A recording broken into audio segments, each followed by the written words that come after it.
Oh my gosh, guys, we have made it. It's almost the end of 2023. I just like this time of year. It's just so exciting. It's time to do my end of the year list for 2023. Now, I want to mix things around a little bit because normally I do my top 10 worst first and do my best last.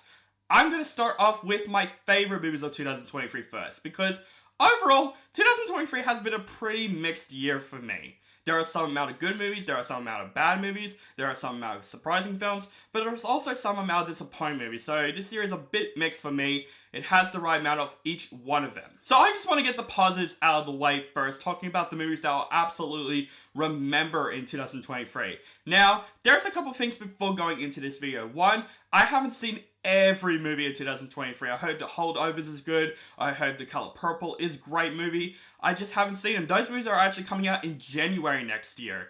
Which, man, I hate Australian release dates. I just hate all that. Also, this is my subjective list. If you don't like any of the movies on my top 10 best list, that is absolutely fine.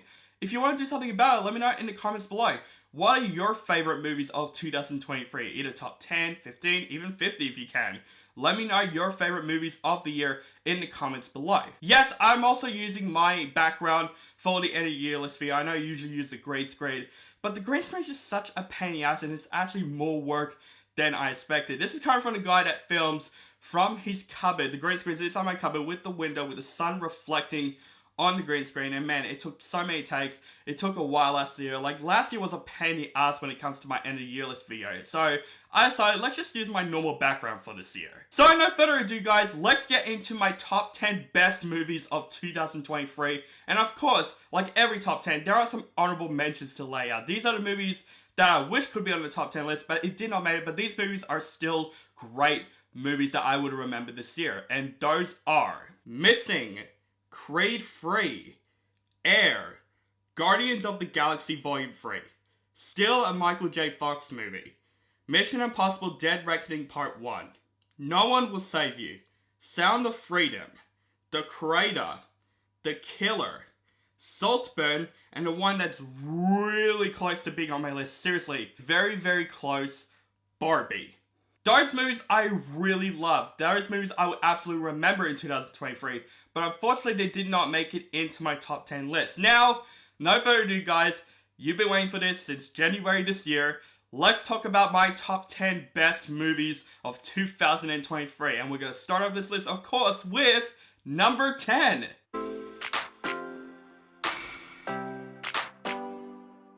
So, I'm going to start off my top 10 best movies of the year with a movie that represents what action movies are all about, and that is John Wick Chapter 4. Seriously, let's go back in time in 2014, when the first John Wick movie came out. We weren't expecting it to be this good, until this franchise was born, and now we got John Wick Chapter 4, in my opinion, the best one in the series. Keanu Reeves, for his age, he's probably one of the best action stars out there. Literally, when it comes to the action scenes of this movie, it is non-freaking stop. I couldn't pick which action scene I loved the most. From the club fight scene, from the Continental fight scene, the stair fight scene.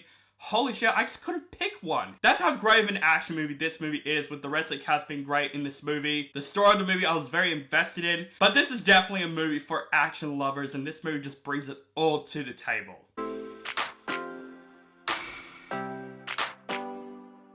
Now, I love horror films, and I don't know if this movie will be on anybody's top 10 best list. In my opinion, I enjoyed the hell out of this movie. Evil Dead Rise is awesome. Evil Dead franchise has been one of my favorite horror franchises of all time.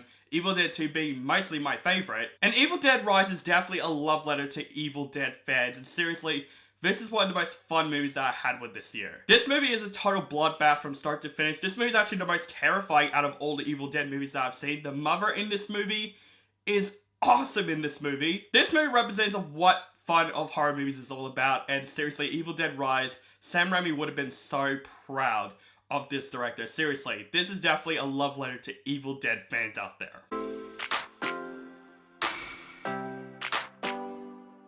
Coming into my number 8 is definitely one of the best romance movies that I have seen in a very long time, and that movie is Past Lives. Seriously, driving home from this movie, I was speechless.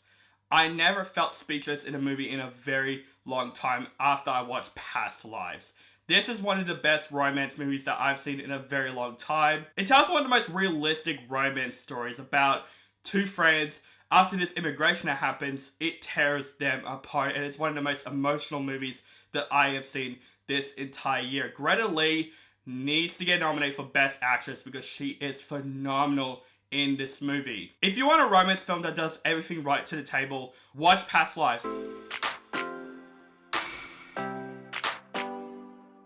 Now, lucky I saw this film before I did my top 10 best movies of the year. Poor Things, I am glad I saw this film. Yorgos Lanthimos directed this movie extremely well. Emma Stone, man, I wanted to win an Oscar again because she is fantastic in this movie with Mark Ruffalo and Willem Dafoe. This is definitely a fresh take on the Frankenstein story. This movie's weird, it's bizarre, it's definitely a movie that's not for everybody, but I like those type of films with a story that I was following along the whole way through. This movie is funny, it's brutal at a couple of moments, it's definitely a weird film, but it brings all the entertainment to the table, and that's why Poor Things is definitely on my top 10 best list.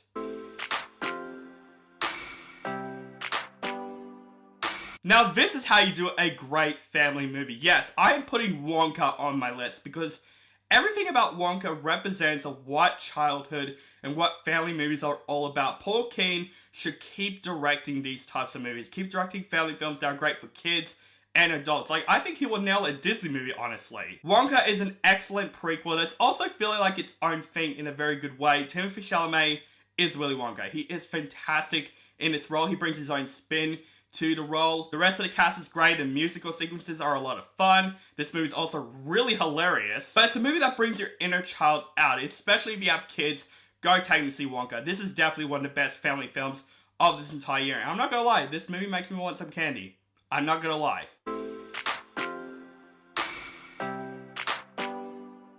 So, we are in the top 5 now. These are the movies that I'll absolutely remember in 2023. Coming into my number 5 is Killers of the Flower Moon, Martin Scorsese's new 3-hour and 30-minute epic, and honestly, from start to finish, I was invested the whole way through. Now, I have a friend that isn't a fan of this movie because of how inaccurate it is to the books, and he texted me some stuff that are in the movie, and I wish they were in the movie, but the way I see Killers of the Flower Moon, this is Martin Scorsese's own take and his own unique vision of this story, and I appreciate him for that. Leonardo DiCaprio was great in the film. Robert De Niro, of course, he's great in the film. But Lily Gladstone, seriously, this woman made this movie great. This movie's emotional, it's depressing, it's dry, it's dark as shit. It's a really great crime thriller film that has a really awesome Western vibe to it. And Martin Scorsese, this is definitely another masterpiece from him. Coming into my number 4 is definitely my favorite horror film of this year. Not just my favorite horror film of this year, probably so far in this decade, and that is Talk to Me. Danny and Michael Philippa, known as Raka Raka. Seriously, them two. For a director debut, I feel like they have been directing movies for years because they know what they're freaking doing with this film.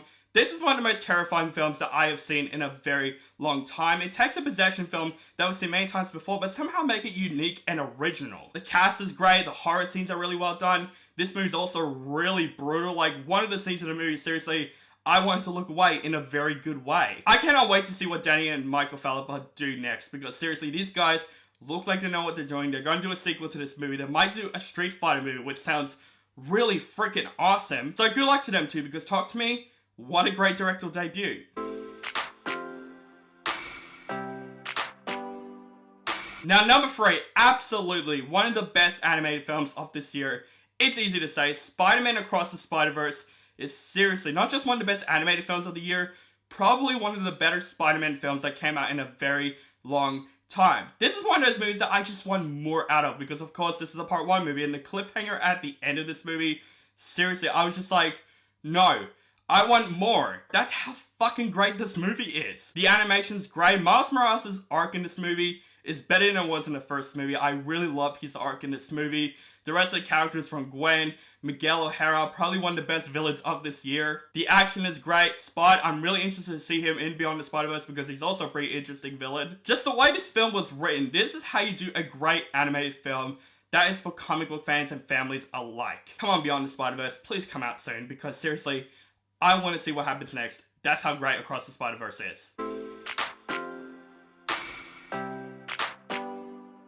Now 2 and 1, seriously, these two can both be on my number 1. I love these two movies so much. Number 2 definitely goes for Godzilla Minus One. Seriously, this is one of the best monster movies that I've seen for a very long time. Not just one of the best Godzilla films in a long time, which it is.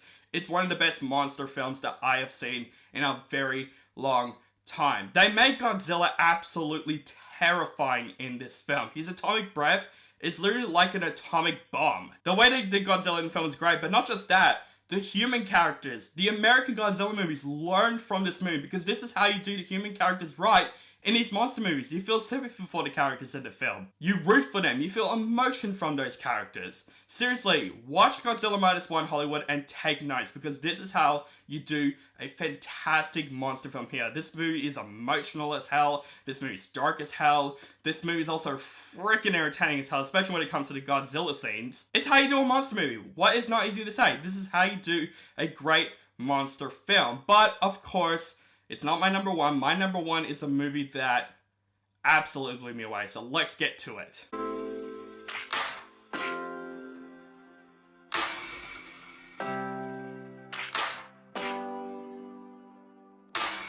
Okay, here we are. My number 1, my favorite movie of 2023. What movie stands out for me this year? If people are questioning what happened to passion, what happened to movies in general that felt like movies, this movie can answer that for you. Seriously, this is one of the best directed films of the year. This is one of the best acted films of the year. And honestly, this is the film that I will definitely, absolutely remember in 2023. And of course, that is Christopher Nolan's Oppenheimer. What there is to say about this movie I watched 4 times. And every single time I watched Oppenheimer, it blew me away. Christopher Nolan, you're the man.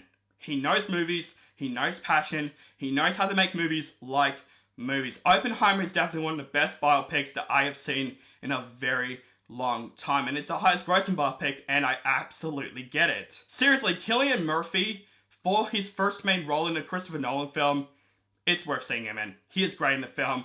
Emily Blunt, Matt Damon, everyone does a great job. But Robert Downey Jr. though, this is his Oscar contended movie. Seriously, if he doesn't get known for Best Supporting Actor, I would be totally pissed right now. This is how you do a movie freaking right. Seriously, I was just invested the whole way through. The cinematography is great. The IMAX is some of the best I've seen in a very long time, which is no surprise. It's Christopher fucking Nolan. But every single scene of this movie, I was invested. I was blown away, and I wanted to know more about this story, about the American Prometheus. And of course, the atomic bomb scene itself is one of the best scenes that I have seen this entire freaking year. This movie's intense, and it's investing the whole way through. Seriously, you can tell that Christopher Nolan wants to bring passion in movies back, and he definitely bring us with Oppenheimer. So yes, Oppenheimer, you're the most memorable movie in 2023, and you're my favorite movie of 2023. So guys, that is it, my top 10 best movies of 2023.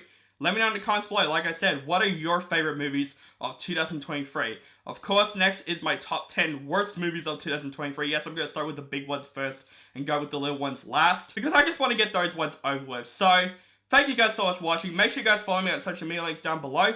Keep contact with me, and make sure you guys subscribe to my channel for my latest movie reviews and other movie related content. Thank you guys so much for watching, and have a nice day.